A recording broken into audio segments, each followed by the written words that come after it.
Assalamualaikum warahmatullahi wabarakatuh. Innal hamdalillah nahmaduhu wa nasta'inuhu wa nastaghfiruh wa na'udzu billahi min shururi anfusina wa min sayyiati a'malina.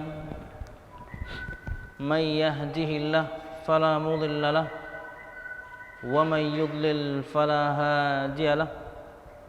أشهد أن لا إله إلا الله وحده لا شريك له وأشهد أن محمدا عبده ورسوله. قال الله تعالى في القرآن الكريم: أعوذ بالله من الشيطان الرجيم. يا أيها الذين آمنوا اتقوا الله حق تقاته ولا تموتن إلا وأنتم مسلمون. يا أيها الناس اتقوا ربكم الذي خلقكم من نفس واحدة وخلق منها زوجها وبث منهما رجالا كثيرا ونساء واتقوا الله الذي تساءلون به والأرحام إن الله كان عليكم رقيبا. يا أيها الذين آمنوا اتقوا الله وقولوا قولا سديدا يصلح لكم أعمالكم ويغفر لكم ذنوبكم ومن يطع الله ورسوله فقد فاز فوزا عظيما. فإن أصدق الحديث كتاب الله وخير الهدي هدي محمد صلى الله عليه وسلم وشر الأمور محدثاتها فإن كل محدثة بدعة وكل بدعة ضلالة وكل ضلالة في النار. أما بعد. أيها الطلبة رحمكم الله والمشاهدون الكرام, para santri dan juga tentunya pemirsa yang dirahmati Allah Subhanahu wa taala. Alhamdulillah, segala puji dan syukur marilah kita haturkan kepada Allah Subhanahu wa taala. Kemudian salawat serta salam semoga selalu tercurahkan kepada junjungan besar Nabi kita Muhammad sallallahu alaihi wasallam, juga beserta para sahabatnya, keluarganya dan segenap kaum muslimin yang selalu istiqamah berpegang teguh dengan Islam sampai hari kiamat kelak. Ayyuhat talabah rahimakumullah, pada kesempatan kali ini insyaallah kita akan mulai masuk pada yakni bahasan tafsir juz amma, dan sebagaimana yang ditentukan pada kurikulum kelas ini, maka kita akan mulai tafsir juz amma dan dimulai dari surah yakni Al-Bayyinah. Insyaallah kitabnya sudah antum miliki masing-masing di rumah, maka silahkan dibuka halaman 537 berkaitan dengan tafsir surah Al-Bayyinah, di mana di 3 pertemuan yang lalu kita telah menyebutkan beberapa manfaat, beberapa keutamaan mempelajari ilmu tafsir, dan bagaimana kemudian manusia sangat butuh akan ilmu tafsir. Maka kita mempelajarinya tentunya untuk goalnya adalah mengamalkan isinya, dan setelah itu insyaallah bisa mendakwahkannya kepada orang lain. Wallahu a'lam bishawab. Ayyuhat talabah rahimakumullah, para santri yang dirahmati Allah Subhanahu wa taala, dan juga al-musyahidun al-kiram, para pemirsa yang dirahmati Allah Subhanahu wa taala, masuk pada bahasan tafsir surah Al-Bayyinah dari tafsir juz amma karangan Al-Ustaz Al-Fadhil Dr. Firanda Ad-Dirja hafizahullah taala. Perhatikan halaman 537 tafsir surah Al-Bayyinah. Kata beliau hafizahullah taala, surah Al-Bayyinah merupakan surah ke-98 yang terdiri dari 8 ayat. Al-Bayyinah artinya adalah bukti yang jelas, dan kita akan pelajari nanti pada tafsirnya yang dimaksudkan dengan al-bayyinah di sini adalah Rasulullah itu sendiri. Para ulama berbeda pendapat tentang status surah al-bayyinah. Apakah tergolong makkiyah atau madaniyah? Perhatikan halaman 7. Untuk ikhwah sekalian yang memiliki kitabnya, perhatikan halaman 7. Pada muqaddimah Al-Ustaz Al-Fadil menerangkan tentang apa itu surah yakni makkiyah dan juga apa itu surah al-madaniyah. Perhatikan halaman 7. Surah makkiyah atau ayat makkiyah adalah surah atau ayat yang diturunkan oleh Allah Subhanahu wa taala sebelum Nabi Muhammad sallallahu alaihi wasallam berhijrah ke Madinah.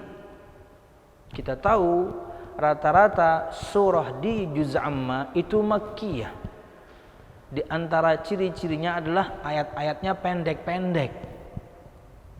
Juz amma, rata-rata surah yang ada di juz amma, rata-rata ayat yang ada di surah yang ada di juz amma itu makkiyah. Artinya ayat-ayat itu dan surah-surah itu Allah Subhanahu wa taala turunkan kepada Nabi Muhammad sallallahu alaihi wasallam sebelum Nabi Muhammad hijrah. Sementara itu surah atau ayat yang diturunkan kepada Nabi Muhammad sallallahu alaihi wasallam setelah hijrah disebut surah atau ayat madaniyah, meskipun surah dan ayat itu turunnya di Mekkah. Jadi makkiyah dan madaniyah itu patokannya adalah hijrah. Surah atau ayat makkiyah diturunkan sebelum hijrah. Surah atau ayat madaniyah diturunkan setelah hijrah. Walaupun turunnya di kota Mekkah, tapi selama ia turunnya setelah hijrahnya Nabi Muhammad SAW, maka ia ayat atau surah madaniyah. Nah, kembali kepada halaman 537, para ulama, kata beliau hafizahullah ta'ala, berbeda pendapat tentang status surah al-bayyinah. Dia ada di juz amma, dia ayatnya pendek-pendek, dia memiliki ciri-ciri bahwasanya dia adalah makkiyah. Tapi yang dibahas di surah al-bayyinah itu berkaitan dengan Yahudi dan Nasrani. Dan tidaklah Nabi Muhammad SAW berinteraksi dengan Yahudi dan Nasrani kecuali di Madinah. Perhatikan, para ulama berbeda pendapat tentang status surah Al-Bayyinah. Apakah tergolong makkiyah atau madaniyah dengan definisi yang tadi? Jumhur ulama berpendapat bahwa surah ini adalah surah madaniyah. Dan sebagian ulama yang lain berpendapat bahwa surah ini adalah surah makkiyah. Tapi tentunya pendapat jumhur yang benar, karena itulah pendapat mayoritas para ulama tafsir, bahwasanya surah Al-Bayyinah dia adalah madaniyah, turun pada Nabi Muhammad SAW setelah beliau hijrah. Disebutkan di sini sebabnya. Kata beliau, hal ini karena Nabi Muhammad SAW berinteraksi dengan orang-orang musyrikin dan orang-orang jahiliyah saja selama di Mekkah. Dalam surah ini Allah berbicara tentang ahlul kitab, sedangkan Nabi berinteraksi dengan mereka ketika berada di Madinah. Ketika beliau di Madinah, di sana telah menetap orang-orang Ansar dan dari suku Al-Aus dan Al-Khazraj yang sebelumnya merupakan penyembah berhala, dan juga orang-orang Yahudi dari Bani Nadir, Bani Quraidah, dan juga Bani Qainuqa. Jadi yang memberatkan para ulama, jumhur para ulama, ketika mereka berpendapat bahwa surah ini adalah surah dan ayat madaniyah, karena interaksi Nabi Muhammad SAW dalam ayat ini itu dengan ahlul kitab, Yahudi, Nasrani, dan mereka adanya di Madinah. Maka nanti juga akan dibahas oleh beliau hafizahullah ta'ala tentang bedanya orang-orang musyrikin dan orang-orang kafirin. Karena di sini ada pembeda khususnya berkaitan dengan hukum. perempuan musyrikin dan perempuan ahlul kitab, bagaimana hukumnya untuk kita kaum muslimin? Makanan yang kemudian diberikan oleh orang-orang musyrikin dan makanan yang diberikan oleh orang ahlul kitab kepada kita juga berbeda hukumnya. Walaupun tentunya dua kata ini, musyrik dan kafir, jika dipisah ia kurang lebih semakna. Musyrik ya kafir, kafir ya musyrik. Ya, tapi kalau digandengkan maka sebenarnya maknanya sendiri-sendiri. Musyrik pasti kafir, kafir belum tentu musyrik. Kafir belum tentu musyrik. Karena bisa jadi orang itu kafir karena satu perbuatan dosa besar yang mengeluarkan dia dari Islam dan dosanya bukan syirik. Tapi kalau misalnya kafirnya itu seperti kafirnya orang Yahudi dan juga orang Nasrani, di mana mereka kemudian mengatakan yakni Isa anak Allah, Uzair anak Allah, musyrik juga berarti. Karena menyamakan Allah dengan makhluk. Kalau bahasan kekafirannya dalam bab itu, bahwasanya Allah Subhanahu wa taala punya anak, Allah satu di antara yang tiga, berarti ini menyamakan Allah Subhanahu wa taala dengan makhluk, syirik berarti. Wallahu alam bisawab. Jadi kalau dipisah dia yakni semakna. Musyrik ya kafir, kafir ya musyrik. Tapi jika digandeng maka ia memiliki makna yakni yang cukup ada beda. Musyrik pasti kafir, kafir belum tentu musyrik. Karena kalau kafir yang kita bahas adalah orang Yahudi, orang Nasrani, maka kekafiran mereka adalah kesyirikan. Tapi kalau yang kita bahas orang kafir berasal dari kaum muslimin karena dia melakukan dosa al-mukaffirah, dosa yang menyebabkan dia keluar dari Islam, dosanya itu belum tentu kesyirikan. Dosanya itu belum tentu kesyirikan. Bisa jadi dia mengatakan kata-kata kekufuran, kemudian tegak hujah padanya, tapi dia lanjut dengan perkataannya, maka dia kafir. Tapi dosanya bukan syirik. Wallahu a'lam bishawab. Kita lanjutkan. Kata beliau hafizallahu ta'ala, pada awalnya orang-orang Yahudi tidak di kota Madinah. Akan tetapi setelah mendapat kabar dari kitab Taurat tentang diutusnya seorang nabi terakhir dan tempat hijrah nabi tersebut adalah satu tempat yang banyak kebun kurmanya, mereka pun mencari tempat tersebut. Jadi disebutkan di Taurat adanya nabi terakhir. Dan disebutkan juga di Taurat, nabi terakhir tersebut akan muncul di satu negeri yang banyak pohon kurmanya. Akhirnya mereka mencari. Kenapa mereka mencari? Karena mereka tahu bahwasanya yang namanya nabi dan rasul itu mesti dari Bani Israel. Mesti anak keturunannya, yakni Israel. Nama lain dari Nabi Yakub. Anak kemudian dari Nabi Ibrahim. Padahal tentunya ketika itu seangkan mereka salah. Memang betul. Rata-rata nabi itu keturunan Bani Israel yang kemudian kembali nasabnya itu kepada Ishak, yakni anak Nabi Ibrahim alaihissalam. Nabi yang Arab itu cuma 5. Totalnya nabi itu kan 124.000. Yang Arab itu cuma 5. Rata-rata yang lainnya itu dari Bani Israel. Bahkan di antara keutamaan Bani Israel itu selalu dipimpin oleh seorang nabi. Ini kemuliaan untuk mereka sebenarnya, tapi mereka tidak pernah bersyukur. Pemimpin mereka itu mesti seorang nabi. Ya. Karena Nabi Muhammad SAW, kanat Banu Israel tasusuhumul anbiya kullama halaka nabiyyun khallafahu nabiyyun. Bani Israel dulu itu dipimpin oleh seorang nabi. Pemimpinnya itu nabi, bukan seperti kita kemudian orang biasa, no. Mesti nabi pemimpinnya. Setiap kemudian seorang nabi meninggal, mesti Allah ganti dengan nabi yang lain. Ini keutamaan dan kemuliaan untuk mereka sebenarnya. Tapi yang namanya orang tidak pernah bersyukur, terkadang tidak sedikit kemudian nabinya mereka bunuh.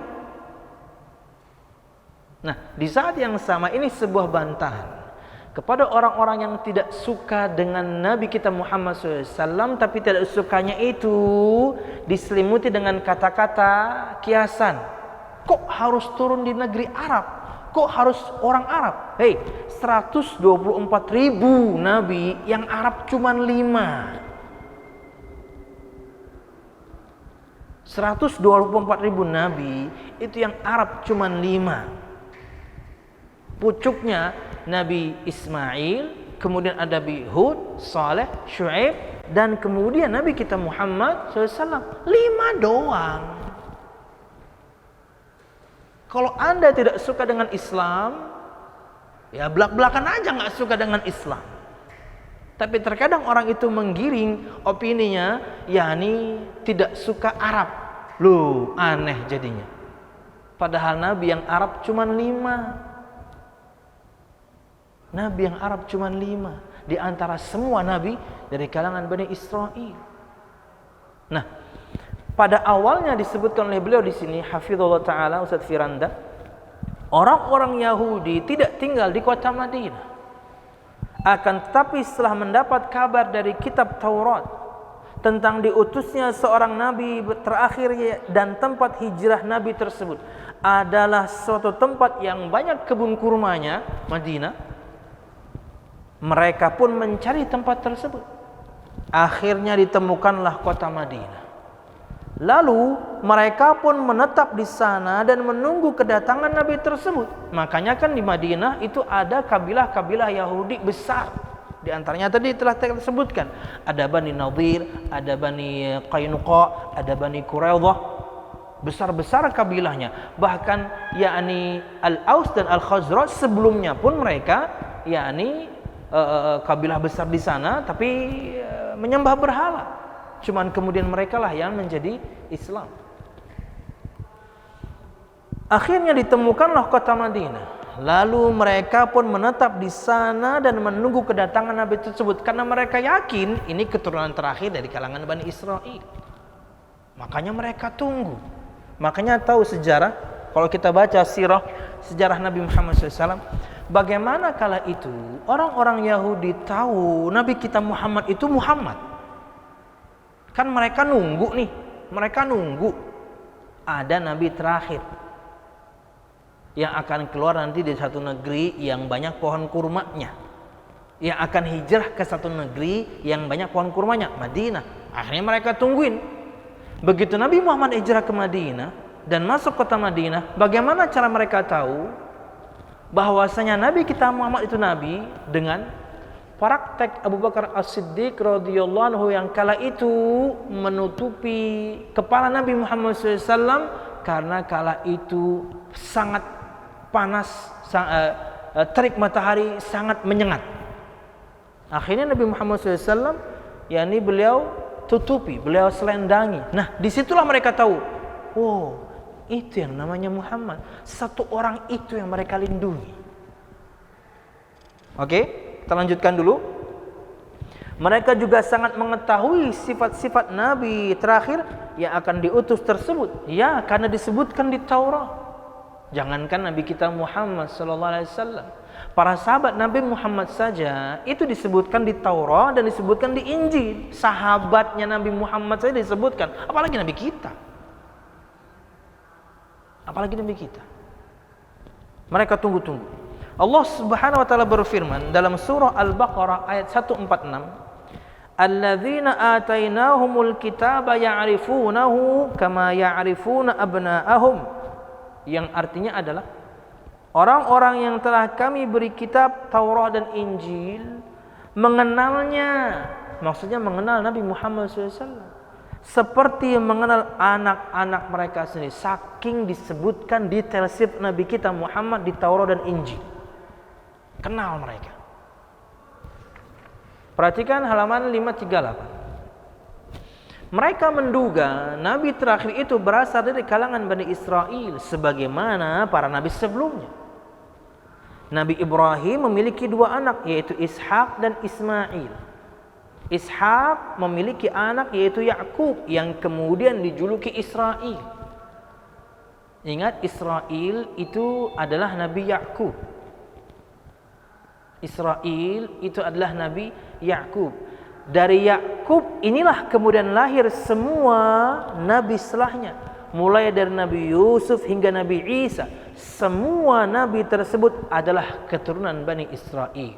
Yakub keturunan Nabi Ismail, keturunan Nabi Ishak, Nabi Ibrahim alaihissalam. Adapun Ismail tidak memiliki keturunan yang menjadi nabi kecuali Nabi Muhammad sallallahu alaihi wasallam. Bayangin. Makanya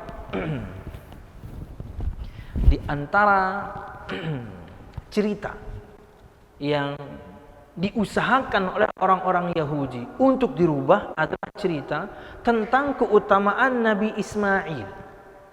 Kita tahu sejarah bagaimana Nabi Ibrahim alaihissalam bermimpi diperintahkan untuk menyembelih anaknya yang kita ketahui sekarang kemudian jadi ibadah kurban. Nah, ketika Nabi Ibrahim menyampaikan itu kepada anaknya Ismail, Nabi Ismail menerimanya. Wahai ayahku, jika itu perintah Tuhanmu, lakukanlah. Suruh menyembelih dia loh. Ini sebuah keutamaan, kenapa? Karena kala itu Nabi Ismail disebutkan umurnya baru 11 atau 12 tahun. Masih sangat muda, tapi begitu luar biasa dewasa menerima perintah. Wahai ayah, kalau misalnya seperti itulah wahyu perintah Tuhanmu, lakukanlah.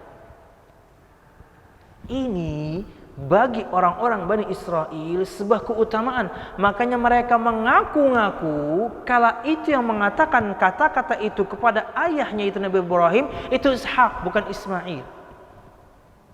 Karena mereka benci dengan orang Arab. Karena dari Nabi Ismail lah keturunan Arab kemudian turun dan jadi Nabi Muhammad SAW, jadi Nabi kita. Mereka ingin cerita itu dimiliki oleh nenek moyangnya Ishak. Padahal kita tahu, kata para ulama, disebutkan dalam tafsir Ibnu Katsir, bahwasanya ketika ayat itu turun, Nabi Ishak belum lahir. Ketika perintah itu turun, Nabi Ishak belum lahir. Bagaimana mungkin kemudian cerita tersebut terjadi kepada Nabi Ishak? Karena Nabi Ishaknya belum lahir. Itu Nabi Ismail. Wallahu a'lam bishawab. Jadi saking bencinya mereka dengan Arab. Makanya yang sangat kita takutkan ini, yang ada di negeri kita ini, orang-orang yang anti Arab ini kayak orang Yahudi sebenarnya. Mengatakan anti Arab, padahal Nabi kita Muhammad Arab. Bahasanya Arab. Betapa banyak bahasa kita Indonesia disadur dari bahasa Arab. Contoh mudah aja deh. Apa itu? Jenazah. Jenazah itu bahasa Arab. Kalau Anda anti Arab, nanti kalau ada pengumuman sholat jenazah, ganti aja sholat bangke. Bangke dong, udah mati. Ya diumumkan fulan bin fulan telah meninggal dunia, maka kami sarankan untuk jamaah sekalian, yuk kita ramai-ramai sholat bangkai. Mana enak di telinga. Sholat jenazah itu satu doang. Jadi begitu banyak kata bahasa Arab yang disadur ke bahasa Indonesia. Orang benci Arab itu intinya adalah benci Islam. Intinya itu benci Islam. Tapi cukup aneh, kadang-kadang yang bencinya nama dia Muhammad. Benci Islam tapi nama dia Arab banget. Benci Islam, menghujat Islam, menistakan Islam, namanya Muhammad Amin. Apaan tuh kalau bukan bahasa Arab? Yang lagi ramai ya. Aneh-aneh saja. Kita lanjutkan. Mudah-mudahan tidak ada yang ngantuk ya. Kalau ngantuk, minum. Ikhwah. Kopi. Antum bisa minum kopi enggak? Oke. Lanjut ikhwati fillah rahimakumullah, ayyuhat talabah yang dirahmati Allah Subhanahu wa taala. Semangat. Adapun Ismail masih halaman 538. Sudah dapat kitabnya semua? Oh, udah. Sip. Pada angkat jempol. Oke, sip. Adapun Ismail tidak memiliki keturunan yang menjadi nabi kecuali Nabi kita Muhammad sallallahu alaihi wasallam. Orang-orang Yahudi pun menantikan kedatangan nabi terakhir yang akan mendatangkan kejayaan dan kemenangan. Kaum Yahudi sering sesumbar kepada orang-orang Ansar dengan mengatakan, wahai kaum Ansar, nabi terakhir akan diutus dan kami akan bersama nabi tersebut untuk melawan kalian. Akan tetapi nabi tersebut ternyata lahir dari bangsa Arab, sehingga mereka pun kafir kepada nabi tersebut Muhammad sallallahu alaihi wasallam. Padahal mereka tunggu-tunggu nih. Bukan lagi cuma nunggu, mereka rela nunggu di sana bahkan sebelum nabinya datang, kan disebutkan di Taurat. Nungguin mereka di Madinah, berharap bahwasanya nabi ini adalah juga keturunan Bani Israel. Tak taunya keturunan Arab. Kafir mereka kepada nabi tersebut. Mereka hasad karena nabi tersebut bukan dari Bani Israel. Allah Subhanahu wa taala berfirman dalam surah Al-Baqarah ayat 89. Wa kanu min qablu yastaftihuna 'ala alladhina kafaru falamma ja'ahum ma 'arafu kafaru bih fala'natullahi 'alal kafirin. Dalam surah Al-Baqarah ayat 89 Allah Subhanahu wa taala berfirman, sedangkan sebelumnya mereka, yaitu orang-orang Yahudi, memohon kemenangan atas orang-orang kafir, yaitu kaum Ansar tak kala masih kafir musyrik. Ternyata setelah sampai kepada mereka apa yang mereka ketahui itu, maksudnya nabinya tatonya bangsa Arab, mereka mengingkarinya, maka laknat Allah bagi orang-orang yang ingkar, karena mereka berharap dari kalangan Bani Israel, tak taunya Arab. Wallahu a'lam bishawab. Kemudian makanya al-musyahidun al-kiram dan juga ayyuhat thalaba rahimakumullah, begitu banyak sabda Nabi Muhammad SAW kalau kita perhatikan itu mesti yang beliau sering sebutkan lebih banyak Yahudi dibandingkan Nasrani. Kenapa? Karena ketika di Madinah yang Yahudi banyak, Nasrani banyaknya di Yaman. Di Madinah kala itu lebih banyak orang Yahudi. Makanya kan contoh sabda Nabi Muhammad SAW, khaliful musyrikin, khaliful yahud, kan gitu-gitu ya. Selisihilah orang-orang musyrikin, selisihilah orang-orang Yahud. Enggak ada disebutkan Nasrani. Karena kala itu di Madinah lebih banyak orang Yahudi. Tampil bedalah kalian daripada orang-orang Yahudi. Apa? Cukurlah jenggot, cukurlah kumis, peliharalah jenggot. Karena mereka melakukan yang sebaliknya. Dan hadis-hadis yang lain yang senada. Lebih kemudian banyak Nabi Muhammad SAW sebutkan Yahudi dibandingkan Nasrani. Kala itu di Madinah banyak Yahudinya. Juga kemudian cerita bagaimana orang Yahudi irinya dia dengan agama Islam, irinya dia dengan lengkapnya dan sempurnanya agama Islam, dengan nada bertanya tapi sebenarnya iri, mengatakan pada Umar bin Khattab radhiyallahu anhu, kalian itu ya, dalam agama kalian itu ya, sampai perkara yang tremeh-temeh diterangkan juga ya. Maksudnya adalah sampai tata cara cebok aja diterangkan. Ya, mereka mengatakan demikian, ingin menistakan pada itu kesempurnaan. Karena hal yang remeh pun ada adabnya diajarkan Nabi Muhammad SAW. Siapa? Yahudi. Atau cerita yang lain, dalam perkara muamalah, ketika Nabi Muhammad SAW menggadaikan baju perangnya kepada siapa? Yahudi. Karena di Madinah adalah banyak orang Yahudi. Juga Nabi Muhammad SAW punya tetangga siapa? Yang ketika sakit kemudian beliau kunjungi, anak kecil, budak beliau, bukan budak, pembantu, anak kecil yang sering bantu-bantu Nabi Muhammad di rumah, itu Yahudi. Ketika dia sakit, Nabi Muhammad kunjungi, dan Nabi mengunjunginya untuk mengundangnya, untuk menyerukan kepadanya, untuk mengislamkannya. Dan kemudian ketika Nabi Muhammad mengajaknya kepada Islam, mengajaknya untuk masuk Islam, dia menoleh kepada bapaknya, dan bapaknya sendiri yang juga orang Yahudi mengatakan, Ati Abul Qasim, taati Abul Qasim, taati Muhammad SAW, dan dia masuk Islam. Ya, siapa? Yahudi juga. Nah, begitu. Ketika misalnya juga Nabi Muhammad SAW dihidangkan padanya hadiah kambing panggang, tapi yang sudah diracuni. Siapa? Yahudi. Karena di Madinah banyaknya orang Yahudi. Nasrani banyaknya di Yaman kala itu. Makanya hadis-hadis Nabi Muhammad SAW lebih banyak sabda beliau berkaitan dengan Yahudi, karena kala itu banyak orang Yahudinya. Wallahu a'lam bishawab. Sedangkan sebelumnya mereka, yaitu orang-orang Yahudi, memohon kemenangan atas orang-orang kafir. Maksudnya adalah kaum Ansar tatkala tatkala masih kafir, sebelum masuk Islam. Ternyata setelah sampai kepada mereka apa yang telah mereka ketahui itu, tak taunya nabinya kok Arab. Mereka mengingkarinya, maka laknat Allah bagi orang-orang yang ingkar. Lanjut, kaum Ansarlah, yaitu suku Al-Aus dan Al-Khazraj, yang justru beriman kepada Nabi dan akan menyertai beliau memerangi Yahudi. Padahal mereka musyrik kala itu. Malah mereka lah yang beriman pada Nabi Muhammad, yang nunggu kedatangan seorang Nabi terakhir, yaitu Yahudi, sampai mereka rela pindah ke Madinah demi nunggu ada Nabi terakhir datang. Mereka kira dari kalangan Israel, datang tak taunya Arab, mereka ingkari. Yang beriman malah Al-Aus dan Al-Khazraj.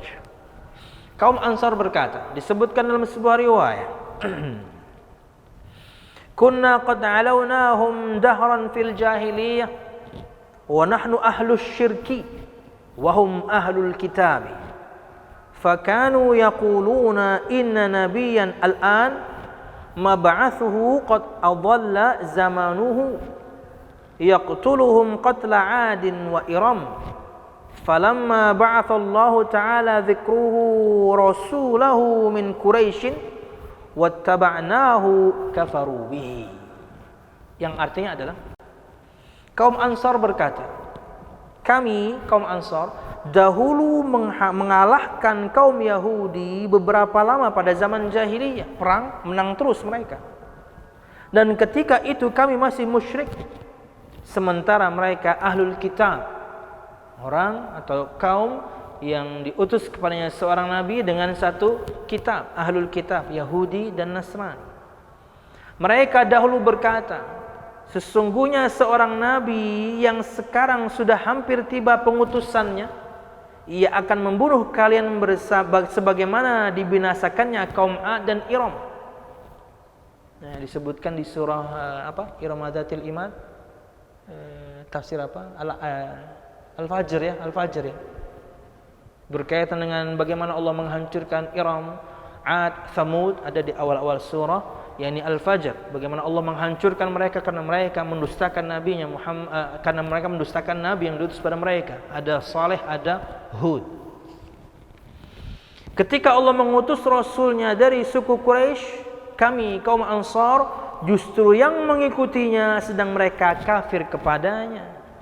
Inilah alasan jumhur ulama memasukkan surah Al-Bayyinah ke dalam golongan surah Madaniyah, karena terjadinya adalah antara Nabi Muhammad SAW dan Yahudi, dan itu adanya di Madinah. Wallahu a'lam bishawab. Ini di antara keterangan dari khilaf para ulama, apakah dia Makkiyah atau Madaniyah. Maka ia adalah Madaniyah. Wallahu a'lam bishawab. Kemudian halaman 539, penamaan Surah Al-Bayyinah juga mempunyai beberapa nama selain Al-Bayyinah, yang tentunya dengan arti bukti yang jelas, maksudnya Nabi Muhammad itu sendiri.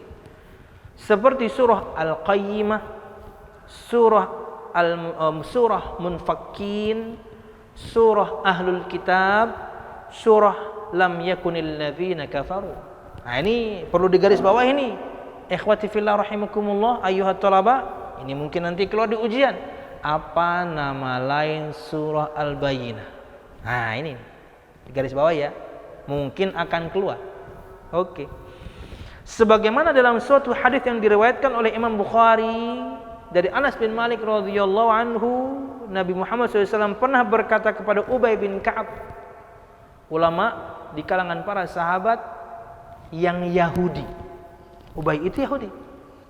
Selain mungkin kita biasa mengenal dengan Abdullah bin Salam, ada sahabat Nabi Muhammad yang lain yang Yahudi, Ubay bin Ka'ab. Dan dia di antara yakni bukan cuma orang Yahudi standar, bukan. Dia itu ulamanya. Dia itu ruhbannya. Rabi atau rebai, orang Inggris mengatakan rebai. Artinya kalau di kita tuh kayak siapa ya? Bukan ustadz sih, lebih tinggi lagi. Orang yang berilmunya di kalangan orang Yahudi, Ubay bin Ka'ab, masuk Islam, sahabat Nabi Muhammad SAW.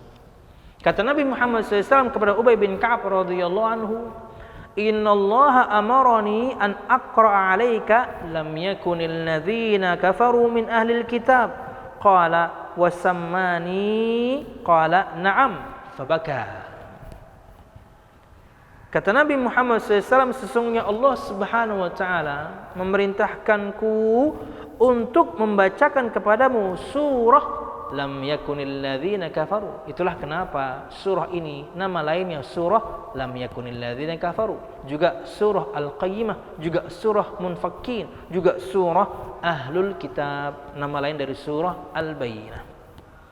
Ubay berkata, "Dia Allah Subhanahu wa Ta'ala menyebut namaku wahai Rasulullah?" Nabi menjawab, "Iya." Ubay pun menangis. Ya dong, bagaimana tidak menangis? Allah perintahkan nabinya bacakan surah ini ke orang tertentu. Sahabat-sahabat yang mulia. Kita tahu sahabat Nabi Muhammad banyak, tapi di antara banyaknya para sahabat Nabi Muhammad tersebut juga ada sahabat yang terdekat dengan Nabi Muhammad SAW. Walaupun tentunya Ubay bin Ka'ab bukan di antara 8 sahabat yang paling dekat, tapi dia termasuk dekat dengan Nabi Muhammad sallallahu alaihi wasallam. Dan ingat sejarah ketika Nabi Muhammad sudah meninggal, tentunya kekhilafan Abu Bakar juga sudah selesai. Di zaman kekhilafan Umar bin Khattab radhiyallahu anhu, kala itu Islam tentunya meluas dan kemudian sampai ke satu kota atau negeri yang bernama Tastur atau Tustur. Di sana mereka mendapatkan ada satu jasad utuh, tapi diyakini itu sudah umurnya ratusan tahun tapi masih utuh, cuman nggak dikebumikan, tidak dikebumikan. Dan rata-rata para ulama tafsir atau mereka menyepakati kala itu yang mereka temukan itu adalah Nabi Daniel, salah satu nabi dari kalangan Bani Israel, dan mereka yakini umurnya ya ratusan tahun, tidak mereka kebumikan. Nah, yang kita ingin bahas kala itu di bagian kepalanya, disebutkan di bagian kepalanya itu ada satu kitab. Dan ketika para sahabat membuka kota itu untuk menyebarkan Islam, tidak ada satu orang pun yang bisa baca kitab tersebut kecuali Ubay bin Ka'ab. Karena kitab tersebut berisi bahasa Ibrani. Sekarang mungkin orang mengatakannya Hebrew ya, Hebrew. Dan yang bisa baca cuman Ubay. Kata Umar bin Khattab, datangkan Ubay bin Ka'ab. Dan ketika datang dan belum bacanya, apa isinya? Isinya seperti yang disampaikan Nabi kita Muhammad SAW. Akhirnya sebagian meyakini itu adalah Taurat. Wallahu a'lam bishawab. Tapi kala itu tentunya karena kecerdasan Umar bin Khattab radhiyallahu anhu, karena masyarakat di situ memiliki keyakinan yang syirik akan jasad ini, meyakini keyakinan yang syirik akan jasad ini, hingga kemudian mereka tidak kebumikan.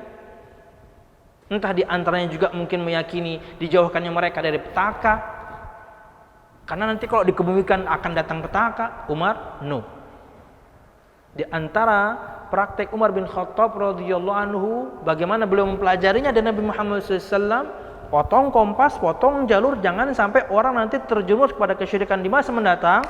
Dari sekarang sudah harus dipotong, akhirnya dikebumikan.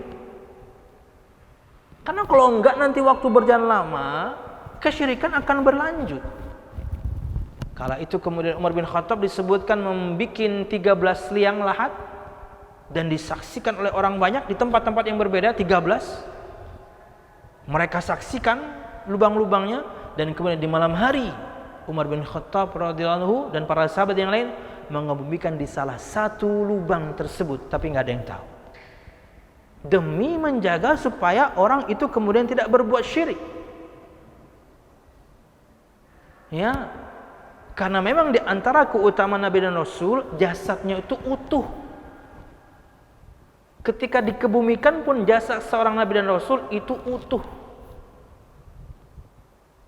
Kalau misalnya ada orang yang non Nabi dan Rasul, tak taunya entah karena alasan satu dan yang lain hal, kuburan seseorang harus dibongkar dan tak taunya kok jasadnya utuh, berarti itu kemuliaan. Karena basicnya itu milik Nabi dan Rasul.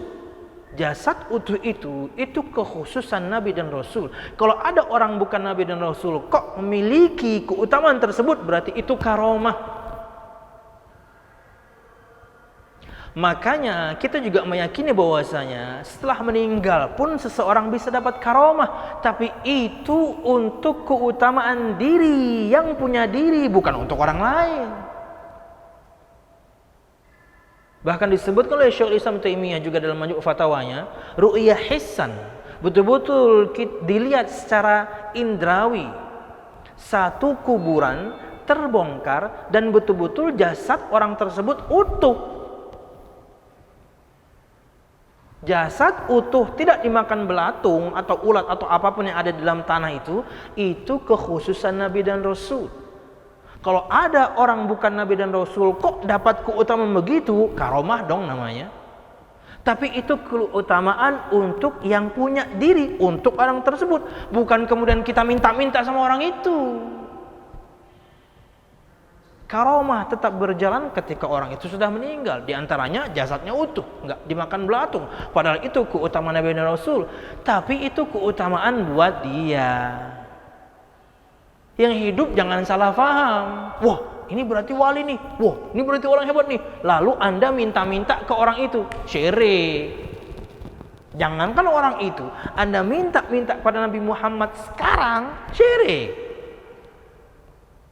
Apalagi kemudian dengan orang yang levelnya jauh di bawah Nabi Muhammad sallallahu alaihi wasallam. Jadi itu keutamaan untuk dia, bukan kemudian itu dalil Anda boleh kemudian bertawassul dengannya atau melaluinya, meminta kepadanya, memohon kepadanya. No, minta kepada Allah Subhanahu wa taala. Fitrah ya, refleks ya, Allah Subhanahu wa taala. Wallahu a'lam bishawab. Oke. Masuk pada bahasan di 15 menit terakhir. Masuk kita kepada ayat yang pertama. Jadi ini sudah nama lain dari surah Al-Bayyinah dan sebab dan salah satu hadis yang menyebutkan akan bahwasanya di antara namanya adalah surah Lam Yakunil Ladzina Kafaru, dan sebelumnya adalah perdebatan para ulama tentang dia Makkiyah atau Madaniyah. Masuk pada penjelasan ayat yang pertama. Kayaknya kita akan sudahi di ayat yang pertama dan ini cukup panjang ya. Perhatikan.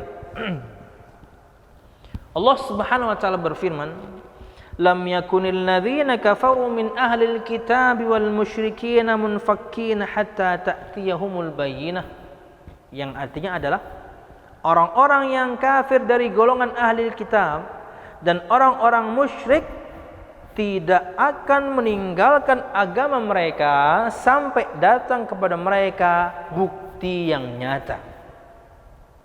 Tapi ketika bukti yang nyata datang pun, yaitu Nabi Muhammad SAW membawakan Al-Quran dan As-Sunnah, ada yang beriman, ada yang tidak.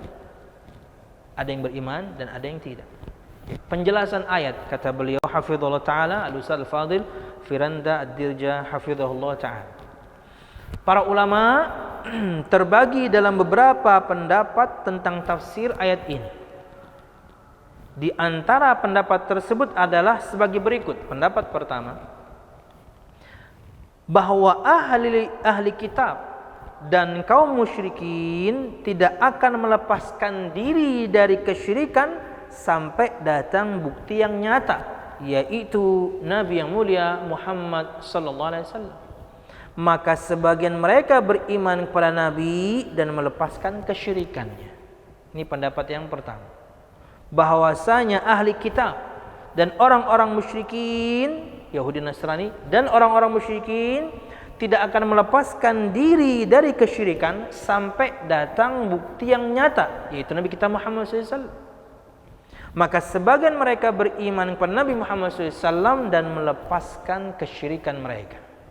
Oke, ini pendapat pertama. Kedua, bahwa ahli kitab dan kaum musyrikin tidak akan meninggalkan pujian-pujian terhadap Nabi sampai Muhammad datang dan mengaku sebagai Nabi.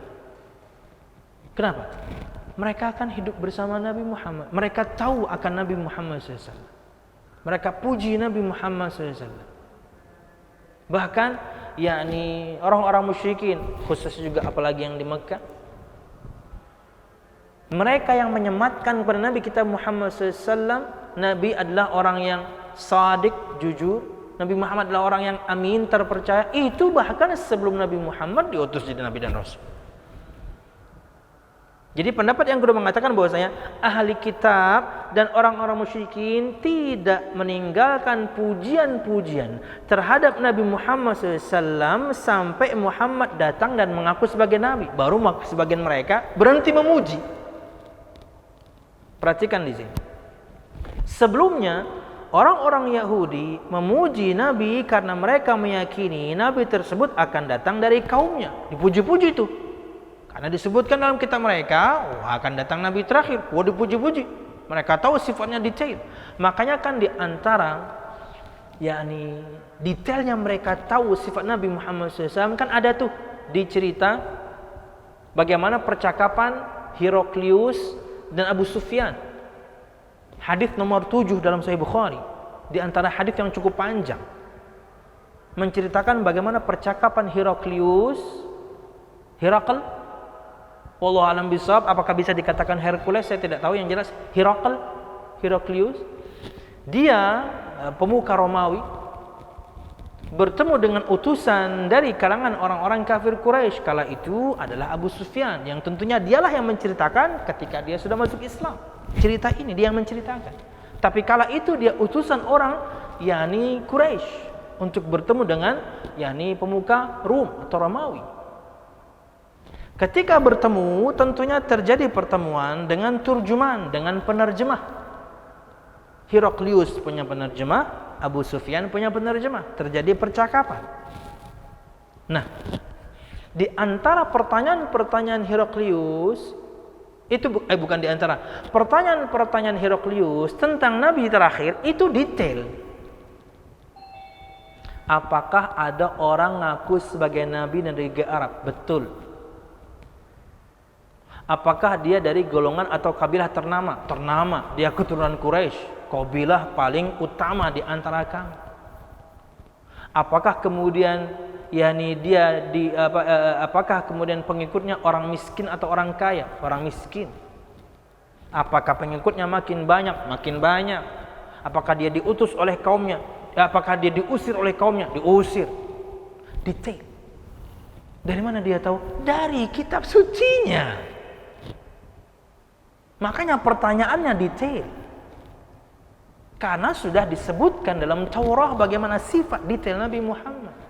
Makanya di ujung percakapan antara Heraklius dan Abu Sufyan, ingat Sahih Bukhari hadis nomor 7, percakapan ini panjang.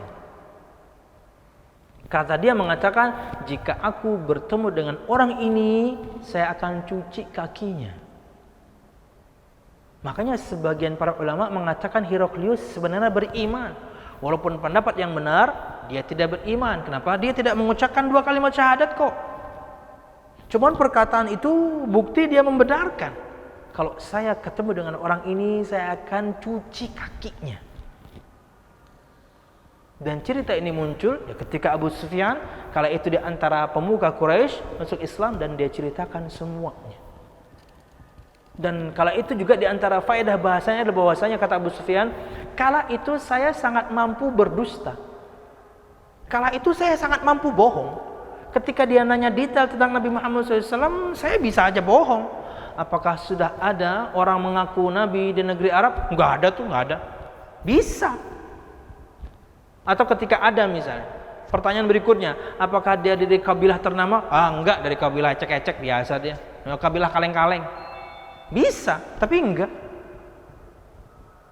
Apakah pengikutnya orang miskin atau orang kaya? Bisa aja disebutkan orang kaya. Bisa aja kemudian disebutkan bahwasanya pengikutnya enggak bertambah. Tapi apakah kata Abu Sufyan? Saya kala itu sangat mampu untuk berdusta. Tapi saya malu jika suatu saat nanti orang tahu saya pernah berdusta. Bayangkan. Artinya kala itu dengan kesyirikan yang dahsyat yang mereka miliki di kalangan kafir Quraisy, norma sudah ada. Norma sudah ada. Mereka memuliakan keadilan, mereka mereka menjunjung tinggi kejujuran. Ada norma. Mereka malu kalau ketahuan bohong. Ada. Tapi Nabi Muhammad menyempurnakannya. Wallahu a'lam bishawab. Lanjut. Sebelumnya orang-orang Yahudi memuji Nabi karena mereka meyakini Nabi tersebut akan datang dari kaumnya. Kaum musyrikin juga memuji Nabi karena beliau dikenal sebagai orang yang memiliki sifat as-sadiq dan al-amin. Ini yang saya sebutkan tadi. Orang musyrikin pun meyakininya. Sebagaimana disebutkan dalam sebuah hadis yang dikeluarkan Imam Al-Bukhari dan juga Imam Muslim.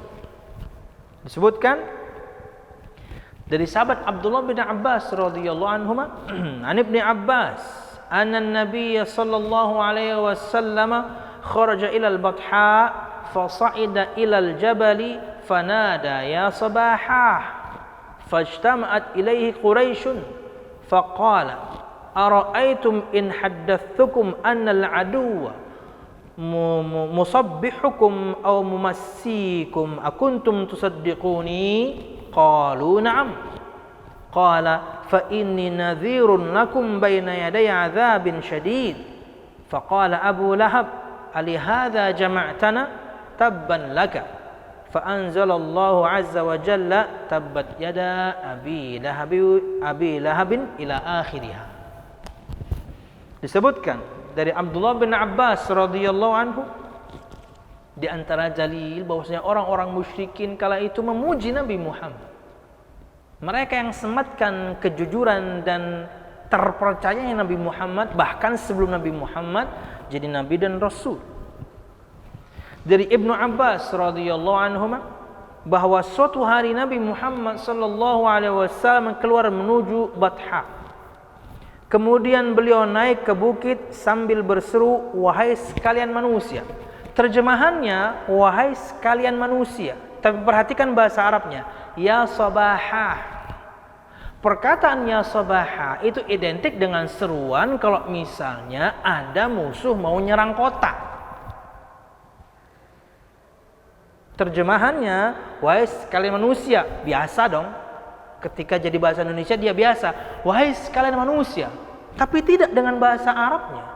Bahasa Arabnya ini jika disebutkan itu seruan khusus kalau untuk memberitahu, bahasa dulu mungkin kentongan dengan pukulan yang khusus. Dong dong dong dong dong, berarti mungkin ada kebakaran. Atau gimana pukulannya berarti mungkin ada maling. Misalnya di kampung mungkin dengan kentongan gitu ya. Dulu dengan panggilan. Nah, istilah yang sabaha itu khusus panggilan seruan kalau musuh mau nyerang kota ini. Makanya akhirnya mereka semuanya berkumpul. Wahai sekalian manusia. Maka orang-orang Quraisy pun berkumpul karena panggilannya seperti ada orang mau nyerang kota ini. Ngumpul semuanya.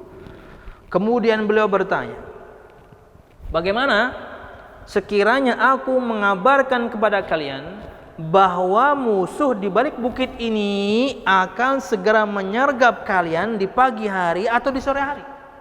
Apakah kalian akan membenarkanku? Ini kalau saya ngomong nih, ada musuh ngintai di balik bukit, mau nyerang kita, entah besok pagi, entah pagi ini, entah ntar sore, mau nyerang. Percaya nggak kalian sama saya? Kasarnya begitu. Kata Nabi Muhammad SAW, apakah kalian akan membenarkanku kalau saya ngomong gitu? Mereka menjawab, iya. Di dalam riwayat yang lain mereka mengatakan, kami tidak pernah mendapatkan kamu berdusta sekalipun. Itulah kenapa disebutkan bahwasanya pendapat kedua, bahwasanya orang-orang kafir Quraisy, orang-orang ahli kitab dan kaum musyrikin tidak akan meninggalkan pujian-pujian terhadap Nabi Muhammad SAW sampai Nabi Muhammad diutus. Karena basicnya mereka memang memuji pribadi Nabi Muhammad SAW. Sampai Nabi Muhammad mengatakan beliau utusan Allah, baru ada yang beriman, baru ada yang tidak. Tapi bahkan sebelum itu pun mereka selalu memuji Nabi Muhammad SAW. Ahli kitabnya pun memuji, karena mereka menganggap nanti akan ada dari Bani Israel. Tak taunya bukan, dari bangsa Arab. Mereka menjawab, ya. Beliau bersabda lagi, sesungguhnya akan mereka sekarang berarti percaya. Baru Nabi Muhammad ceritakan bahwasanya beliau adalah utusan Allah. Sesungguhnya aku adalah seorang pemberi peringatan bagi kalian sebelum datang azab yang sangat pedih. Ya, Nabi Muhammad kala itu dakwah beliau di Mekah kala itu fokus kepada 3 hal memang. Akidah tentunya. Dan yang diperdebatkan oleh Nabi Muhammad, orang-orang Quraisy dan Nabi Muhammad kala itu cuma 3 hal. Kenapa Tuhan itu satu? Kenapa Rasul itu kok manusia kayak kamu, anak yatim lagi? Dan kemudian tentang hari kebangkitan. Karena mereka ngukurnya pakai akal, nggak mungkin kalau sudah mati jadi tulang belulang, masa bisa dihidupkan kembali? Mati ya mati aja. Akidah, semua tentang akidah. Kemudian ya, beliau pun kemudian bersabda lagi, sesungguhnya aku adalah seorang pemberi peringatan, nazir, maksud Nabi dan Rasul, bagi kalian sebelum datangnya azab yang sangat pedih. Maka kemudian Abu Lahab pun berkata, apakah hanya karena itu kamu mengumpulkan kami? Tabban laka ya Muhammad, alihada jama'tana. Mau ngomong begini doang kamu ngumpulin kami, kasarnya begitu. Tapi disebutkan dia mengatakan hal yang demikian itu dengan, disebutkan di riwayat yang lain, itu dengan kedua tangannya. Setelah itu dia ngejek Nabi Muhammad, dia umpat Nabi Muhammad dengan kedua tangannya. Makanya turun ayat Allah Subhanahu wa taala, sungguh celakalah bagimu Allah menurunkan firman-Nya, tabbat yada abi lahab wa tab. Celakalah dua tangan Abu Lahab, karena dia nunjuk-nunjuk, nuding-nuding Nabi Muhammad dengan dua tangannya, mencela, mencaci maki dan lain sebagainya. Memberikan keraguan kepada kafir Quraisy kala itu. Ya, padahal mereka basicnya membenarkan Nabi Muhammad, tapi karena utusan iblis satu ini Abu Lahab, mereka akhirnya berpikir, iya ya, pendusta Muhammad itu. Padahal mereka tahu Nabi Muhammad gak pernah berdusta, gara-gara satu orang. Wallahu a'lam bishawab. Kemudian dikit lagi, mereka akan terus memuji Nabi dan tidak akan meninggalkan pujian tersebut. Setelah Muhammad datang dan mengumumkan bahwa dirinya adalah seorang Nabi, barulah mereka mencelanya. Tapi sebelum itu mereka akan memuji dan memuji terus. Entah itu musyrikinnya, entah itu ahlul kitabnya.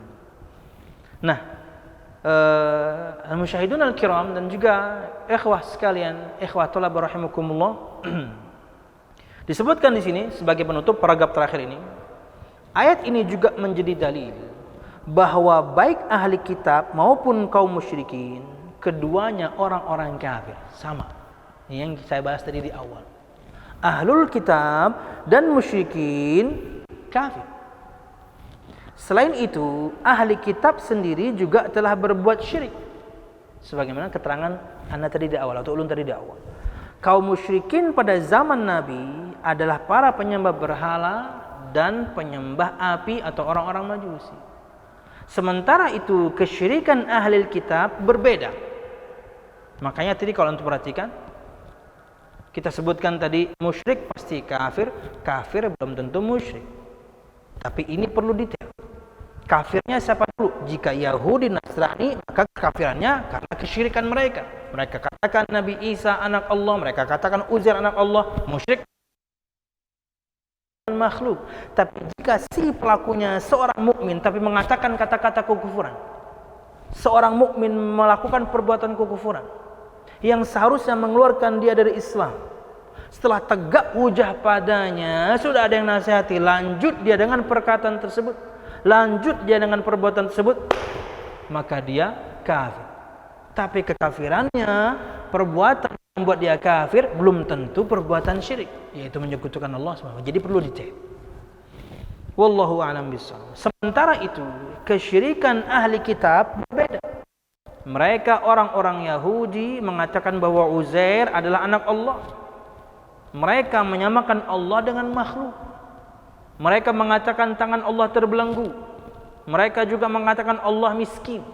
Bahkan orang-orang Nasrani mengatakan Allah adalah satu dari yang tiga atau Isa adalah anak Allah. Berbagai macam perilaku dan kesyirikan merekalah yang dikabarkan Allah Subhanahu wa taala dalam Al-Qur'an. Jadi orang Ahlul Kitab dan musyrikin kafir dengan kekafiran yang berbeda, dengan kesyirikan yang berbeda. Wallahu a'lam bishawab. Yang satu syiriknya nyembah berhala, yang satu syiriknya nyembah disebutkan api, yang satu menyamakan Allah dengan makhluknya. Wallahu a'lam bishawab. Sementara sampai di sini dulu bahasan kita berkaitan dengan surah Al-Bayyinah, masih di ayat 1, dan tentunya di pertemuan mendatang insyaallah mudah-mudahan bisa sampai ayat 3 atau selanjutnya, karena kita tidak ingin skip banyak faedah yang beliau sampaikan, karena bisa dilihat dari rujukan yang beliau sampaikan di sini. Di tafsir At-Tabari, di tafsir Qurtubi, tafsir apalagi nih? Sam'ani. Banyak kitab tafsir yang menjadi rujukan beliau hafizahullah taala hingga kemudian kita mendapatkan matangnya seperti ini. Tadi niatnya saya pribadi juga ingin skip gitu ya, biar masuk poin, biar mungkin satu surah selesai satu mata pelajaran, nggak bisa. Banyak faedah yang bisa kita ambil dari keterangan beliau hafizahullah taala. Wallahu a'lam bishawab. Ini yang bisa kita sampaikan pada kesempatan kali ini berkaitan dengan tafsir surah Al-Bayyinah dari kitab tafsir Juz' Amma karangan Ustaz Al-Fadil Dr. Ustaz Firanda Ad-Dirja hafizahullah taala. Wallahu a'lam bishawab. Subhanakallahumma bihamdika asyhadu an la ilaha illa anta astaghfiruka wa atubu ilaik. Assalamualaikum warahmatullahi wabarakatuh.